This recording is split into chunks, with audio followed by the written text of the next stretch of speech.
Right.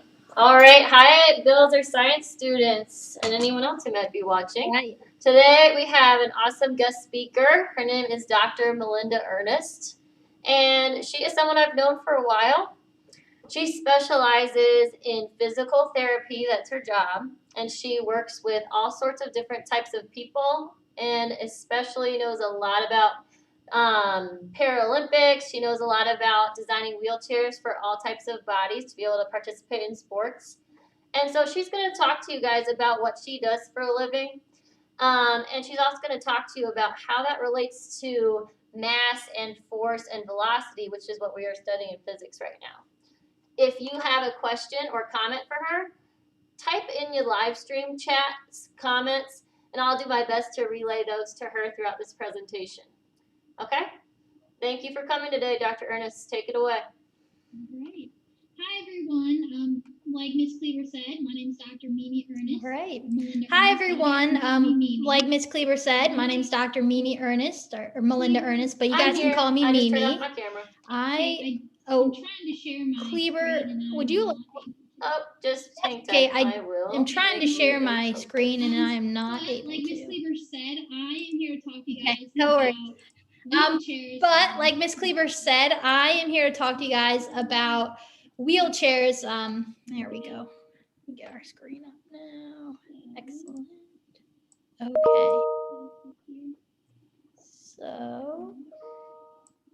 And I'm gonna talk to you guys about forces and how those relate to wheelchairs. And I'm gonna talk to you guys about forces and how those relate to wheelchairs, especially in adaptive sports. Like Miss Cleaver said, I'm a physical therapist. I work at the A little bit about me, like Miss Cleaver said, I'm a physical therapist. I work at the University of Cincinnati in Ohio. I also work with a sports club called the Greater Cincinnati Adaptive Sports Club, and I work with Team USA Wheelchair Rugby. And here's a couple pictures of Miss Cleaver and I from high school when we were growing up together. Different things that you think about. So when you guys think about a wheelchair, there might be a few different things that you think about. Maybe you think about a chair like this, which is what we call a standard stock wheelchair. Maybe you think of this, which is an electric scooter. Maybe you think about this, which is an electric wheelchair or a power chair, which someone wouldn't use their arms to push. They would use a little toggle device and just use their hands or even their head or their eyes to move the chair. Or maybe, since you guys read the article in Science about wheelchair sports. No, thank you, Miss Cleaver. Okay, awesome. So quickly we'll review. Yeah, no, thank you, Miss Cleaver. Okay, so quickly we'll review the parts of the chair. Again, so if someone, this is a basketball chair. Let me move this down just a touch here. And in the basketball chair, someone who, why do you think that someone's backrest might be a little bit higher than another person's backrest? And we were talking about that it's likely because that person needs more trunk support because their core muscles don't work quite as well as someone else's does. So that's the reason that we have different backrest heights. We might have different seat dumps again, right? Or seat slopes, because when we have our knees up higher than our hips, that puts us in another position where we have more stability, which is important when we're playing sports because we're going to be going really fast. Someone might get hit by another chair, and we want to have good stability and good support when we turn and pivot. We don't want to be in a chair that's not going to allow us to do that and might cause us to either fall out of the chair. So again, the camber helps us be able to pivot a little bit better. It sets someone's arms up in a better position to be able to push. So the position that their arms are in when there's camber is more optimal to allow them to produce more force that's going to be able to help them to push more quickly. Now we're going to talk about wheelchair sports a little bit and the differences in some All right, now we're going to talk about wheelchair sports a little bit and the differences in some of the chairs. So if we're looking at the screen here, you can see that these two chairs are different, just like the athletes who are using the chairs, their bodies are different. So the player for Japan on the right You can tell that he's sitting up a little bit taller in his chair. So he does not have quite as much seat dump, or he's not going to have as big as or as tall as a backrest as the athlete that he plays for Canada in the black has. You can also see that they both have the camber in their wheelchair. And then if you notice, these chairs are different. So the player for Japan, he's got more function in his core and in his arms than the player for Canada. So he's what we're going to call an offensive player.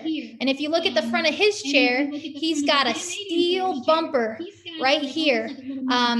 And if you look at the front of the Canadian player's chair, he's got like almost like a little metal basket, and that's what we call a picker. So someone who's a lower level player, they're going to move more slowly because their muscles can't produce as much force to help them move as quickly. And if you remember from your article from science class, wheelchair rugby chairs, they weigh quite a bit, right? They have one of the highest masses of any of the other sports chairs. So they're about 40 pounds, and they need to be heavy so that they can withstand the forces of other chairs hitting them. So now we'll go and we'll watch a little bit of some wheelchair rugby.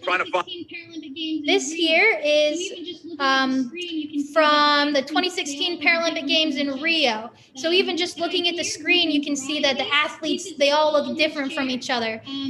This guy here, his name's Riley. He sits up tall in his chair. So his core muscles work pretty well, but he, he's missing some fingers and some of his legs. And you can see we might get a good hit there. So these chairs have to be pretty, they have to have some mass so that they can withstand the force. But something else that we also think about with wheelchair rugby and designing chairs is making sure that an athlete who maybe is weaker and can't produce as much force, we want to make sure that they're still going to be able to propel their chair.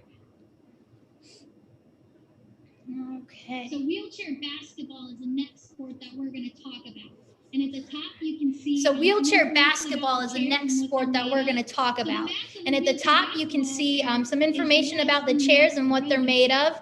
So the mass of a wheelchair basketball chair is less than the mass of a rugby chair. And that's because these athletes, yes, they run into each other, but they don't do it as intentionally or nearly as hard as in wheelchair wheelchair rugby. So these chairs, why do you think that they need to be a little bit lighter? They need the combination of speed and force. So they're a little bit lighter because they need the combination of speed and force. In wheelchair basketball, the athletes are usually a little bit stronger, so they're going to be trying to push really, really fast, and they're going to need to have the ability to turn and to pivot while they're doing that, which would be a lot harder if the chair weighed 40 pounds or 18 kilograms like the wheelchair rugby chair does. Just like in rugby, athletes come in all different sizes. So on the screen now are actually my two friends. The guy shooting the ball, his name's Ian Lynch. And then on the right, his name is Jacob Counts. And we coached together in Cincinnati. And they both played for Team USA. So my friend Ian, the chair that he's in is actually the one that I have in my house and was showing you guys. So Ian has a spinal cord injury. And when we have a spinal cord injury, the message that our brain sends through our spinal cord to our nerves, which then tell our muscles to move and to exert force, that signal is either blocked or it can't get through as well because, there's been some type of injury to the spinal cord, sometimes through car accidents or some other type of accidents. So Ian doesn't have as good as trunk support, so he can maybe have trunk support up to about here, but if you look, he's got that big backrest. And then Jake, now he's what we call, he's an amputee, or he has limb loss and amputations. So his core muscles work just fine. His backrest is going to be a lot shorter. And then if you look down here at by his feet, he doesn't have a foot plate because he doesn't have feet. However, he's still going to need something to help stabilize him, and that's why he has these different straps to help keep him in. So he's going to sit up a lot taller in his chair, and if you think about some of the other components that we were talking about, what other things might be different in his chair compared to Ian's? Seat dump or seat slope as Ian does, because So he's not going to have as much seat dump or seat slope as Ian does because Jake doesn't need that support. And like we said, his backrest is going to be shorter. Now we'll watch a little bit of wheelchair basketball. In his chair, in his effort to. It's okay. Sorry guys, I went to the wrong thing. There we go. That's Sagar. Brief pause. Sorry about the ad. Okay. So the Team USA is in white. All right. So now if we're watching the game, so the Team USA is in white, and this game's from the 2016 Paralympics in Rio. And right here, number 13, that's my friend Ian. So he's setting picks, and he's still pretty fast. And you can see, again, the different sizes and the different wheelchair setups for these athletes based on what their needs are and how much function and trunk control that they have. And if you see them, they're moving pretty fast. They're spinning, they're turning, they're pivoting. So they need a chair that's going to allow them to be able to go quickly, but still withstand some force when they get picks set on them and when other chairs bump into them.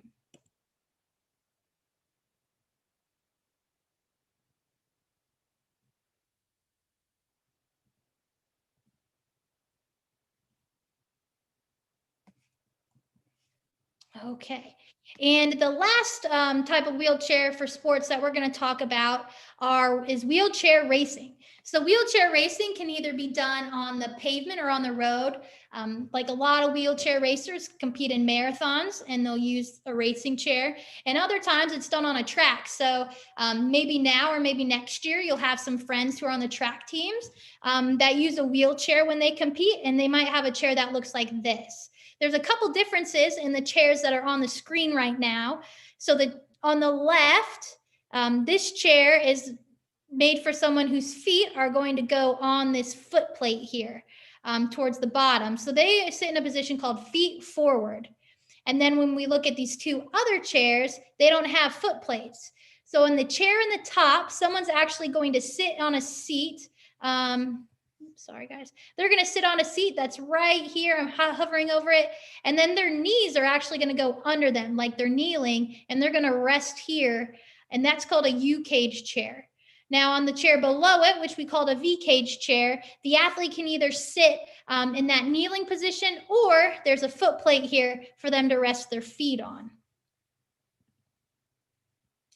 Okay, and here we have a little bit about what the chair is made of and how much they weigh. So if you look at the mass of the chair, these ones are a lot lighter than the rugby chairs and than the basketball chairs because, you know, in racing, we want to go fast, fast, fast. We want to be able to be in a position where we're stopped at the starting line, and then we can get some acceleration and and get some velocity so we can go quickly as we're racing because you want to win, right? So if we look at the chairs here, what's something that you notice about the wheels that's different than maybe a rugby chair or a basketball chair? The wheels they're much thinner. They don't have as big as a width as the other wheels do. You might say, oh, they're a lot see-through, or what we call the spokes. They don't have as many lines in them. And then if you look here, oh, my apologies, at this circle right there, that's the push rim. And the push rim on a racing chair is much smaller, and it's coated in rubber. And then the racers are going to wear gloves. So this Tatiana McFadden, that's this athlete here. She has 27 Paralympic medals, and she's won 23 marathons. She's an incredible athlete, but her gloves are right here, and they're coated in rubber so that when she goes to push on her rims, there's going to be some friction, but just a little bit, that causes her hand not to slip off. So that way, when she's pushing, she can still produce a lot of force from her muscles to make that chair move. And now we're going to watch her win a gold medal. Okay, so this is a 400-meter race. And this one's also from the 2016 Paralympic Games in Rio. And once we get to the straightaway, we'll show Tatiana. So I think that, sorry. There we go. She's towards the front of the pack now. But if you see, they're leaning forward a lot, which helps put their arms in a good position so that their muscles can produce a lot of force as they push. And they're also going pretty fast. I definitely cannot run nearly as fast as they are pushing right now. All right, and here they're coming around the last turn. And she's going, she's gonna do it. And there's one of our 27 gold medals. So you can see that because of how fast they're going, they need a chair that doesn't have as great of a mass so that they can move really, really fast.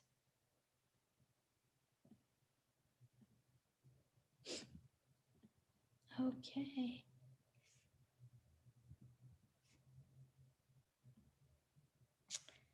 And one of the final things I wanted to share with you guys before maybe we answer some questions or I can show you how I move a little bit in the wheelchair.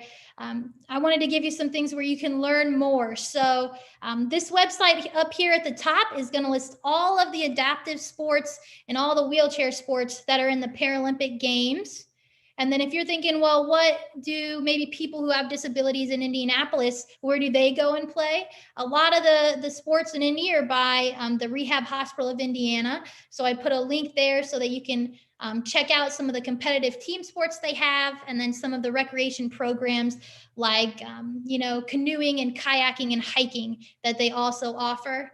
And then there is a movie called Rising Phoenix that's on Netflix that talks about the Paralympic movement.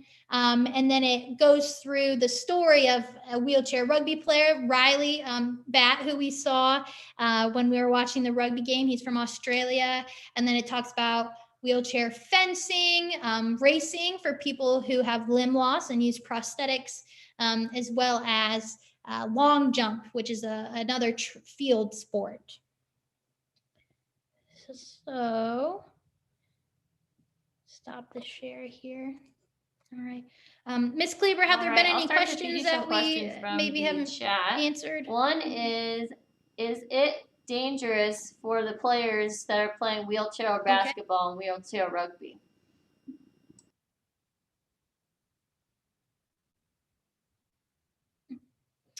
So it's, just like in any sport, you can get injured, right? I can get injured going and playing soccer or basketball or rugby. Athletes get injured too. And I know sometimes for people who maybe aren't familiar with people who have disabilities, you can think that their body is very maybe fragile and not as strong as ours, or it doesn't have the ability to withstand as much force.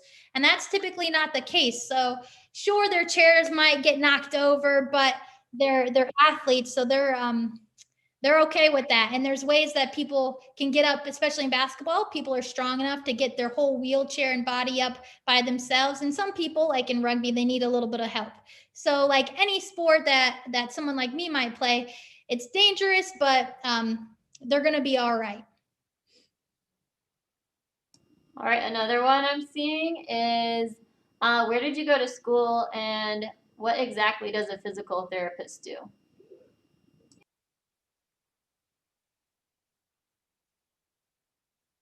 Yeah.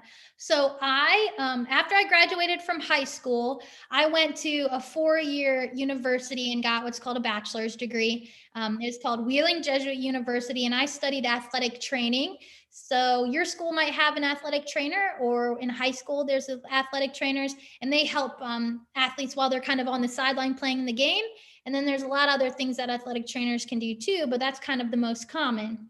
And after I graduated with my degree in athletic training, I went to the University of Cincinnati, and I spent 3 years studying to get my Doctor of Physical Therapy degree.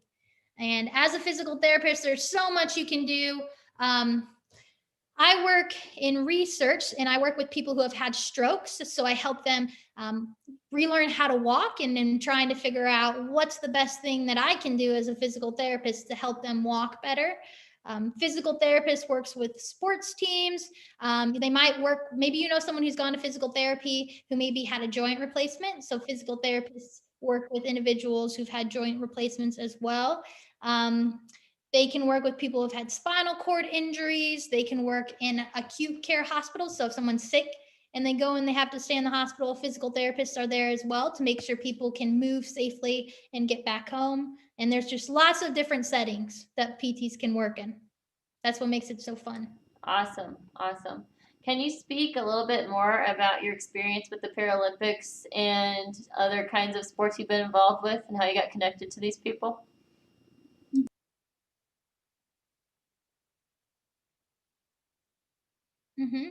So when I was in physical therapy school, I reached out to the local Cincinnati Recreation Commission, and I asked if I could come and help with their wheelchair basketball team, which is the Cincinnati Dragons, who I work with now. So I work with, we have a middle school and elementary school team, and then we have a high school team, and then we have a wheelchair basketball team for adults. Some of them are in college and some of them are, maybe 40 or 50 years old, and they like to play basketball for exercise. And what I do with the Paralympics is a couple summers ago, I went down to Alabama and I watched a tournament that Team USA Wheelchair Rugby was in. And I met with their athletic trainer and to learn from him more about wheelchair sports and adaptive sports. And then I kind of connected with him, and I ended up being asked to go down to Alabama the next time that the team is there to help be their athletic trainer and their physical therapist with the other athletic trainer that I met. So we do things like, if their shoulder hurts, we might give them some tissue mobilization or some exercises to help keep their muscles nice and strong. Or, if they fall and hit their head and they get a concussion, we'll work with them to make sure that they're safe and help take care of any of the symptoms or maybe some pain or dizziness that they might be having with that. Or if they just get a cut or a bruise, we'll help take care of that as well. A lot of it too is making sure that they're healthy and hydrated and that they're eating well. So we'll give them lots of water or maybe some Gatorade too.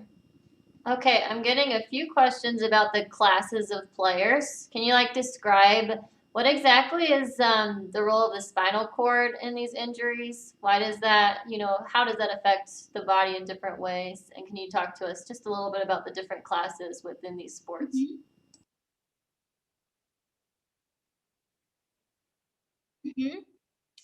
Yeah, so when our bodies move, our muscles are producing a force, right? So my bicep muscle is producing a force on my bones here to cause it to come up. And it's able to produce that force because there was a signal from my brain through my spinal cord to they're called nerves. And it's the nerves that ultimately send the signal to our muscles, telling it to produce that force. So when someone has a spinal cord injury, either the injury is so severe that no signal from the brain can get down to the to get to the nerves, to get to the muscles, to get it to move, or that signal, it's got to take a different path, and there's something kind of blocking it a little bit so that the signal's not as strong. So when we're thinking about classifications and we're talking about someone who's an athlete that has a spinal cord injury, different levels of our spinal cord send signals to different muscles. So typically, if I get an injury that's around here on my spinal cord, I might have some decreased signal sent to my trunk muscles, so my trunk's not going to be as strong, and then my legs will also be affected. The higher the injury is in the spinal cord, or the closer it is going up towards the brain, we're going to have more trunk muscles or core muscles that are involved. And sometimes too, if it's high enough, which is typically what we see in wheelchair rugby if they have a spinal cord injury, their shoulders and their arms and their hand muscles are going to be affected. So that they're either not going to get a signal at all, or the signal is going to be weak. The more weakness that there is in a person or in an athlete, they are going to be given a class that's lower. So in adaptive sports, especially in team sports, classifications are important to make sure that the playing field is level, right? So if we go back and we think about basketball, my friend Jake, so his trunk muscles all work, his arms are nice and strong, he's just missing parts of his leg. So imagine if he was missing just his foot, right? So he's got a lot of good stability from his legs, from the one leg that's on his foot plate. And if we had him out there sitting up nice and tall, able to reach up towards the basket, playing against my friend Ian, who doesn't have as good as trunk stability, and if he's in his chair and he gets hit really hard, he's going to go forward because he doesn't have the trunk support or the core support to keep him up. So the classification exists so that we don't have 5 Jakes out there playing basketball against 5 Ians, because the difference in the winner of the game isn't going to be related to the skill of the player. It's probably going to be related to because Jake's team's going to physically be able to function and do more than Ian's. So the lower the classification, which is usually a point system. So Ian is a class 1.0. In basketball, that's as low as there is. And then it goes up by half increments. So 1, 1.5, 2, 2.5, all the way up to 4.5. And in basketball, all the athletes are out on the court with their classifications or their numbers, and all of their numbers can't add up past 14. And it's a little bit different than it is for rugby. In rugby, you can only have 8 points out on the court. But again, classifications are based on the physical function of the athlete, not the skill of the athlete. And they help make sure that the game and the winner of the game is based on Awesome, skill. great answer. Thank you. I'm getting a lot of people asking about what inspired you to be a physical therapist and what you really enjoy about your job.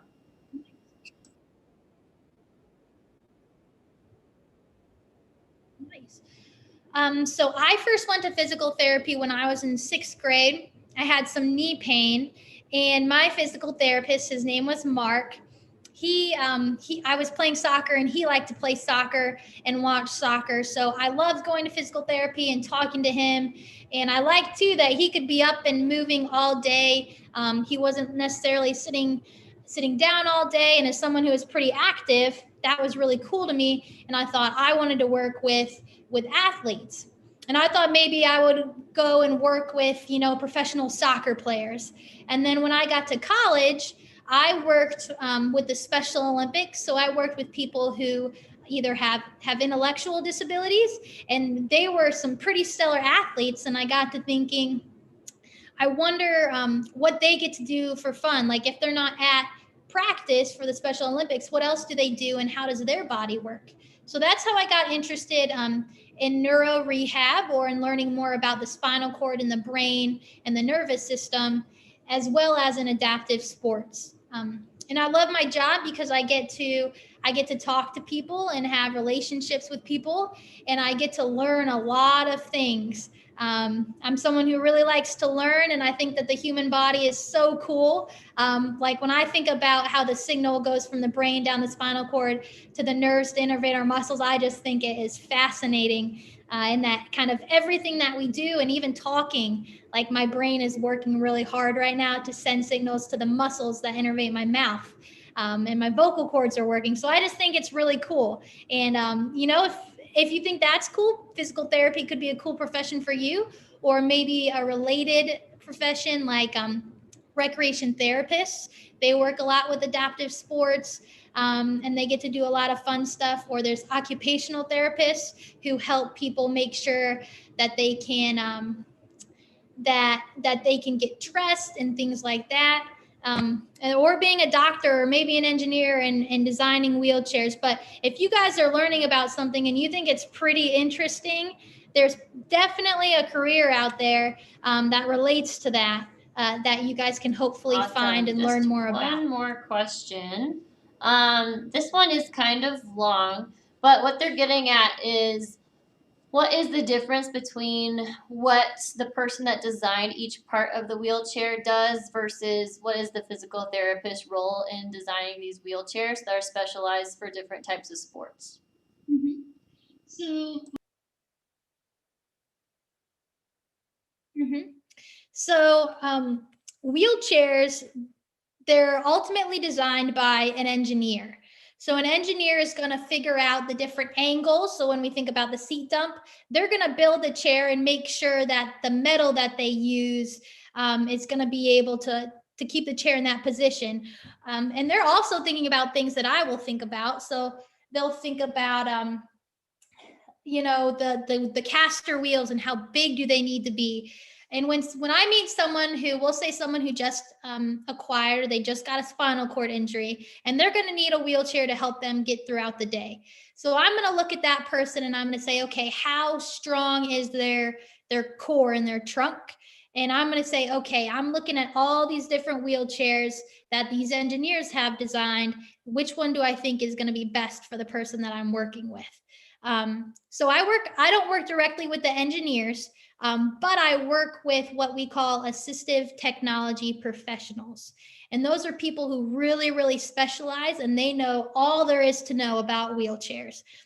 And they often work with engineers and the companies that the engineers work with to make sure that they're always thinking about things. And if there is a design or a wheelchair out there and they can't find one that's the best fit for a person who needs it, then those ATPs or those assistive technology professionals are going to go work with the engineers to design a chair to make sure there's something out there for someone who needs it. So I'll take some measurements for a wheelchair and I'll measure the width of their hips or the length of their femurs or maybe the height of the backrest that they need. And then I'm going to take all those measurements and I'm going to work with the ATP. And then from there, we're going to give them to the engineers who work at the companies that design the chairs, and they're going to be the ones who build the chairs. And then they'll send it all back, and then that's how the person is going to get their wheelchair. Okay, I'll end with a fun one, and then I'm going to tell our Belzer students something you can do extra if you're interested in this topic. One last question. Who are some of your role models or inspirations in whether they're in your field or not?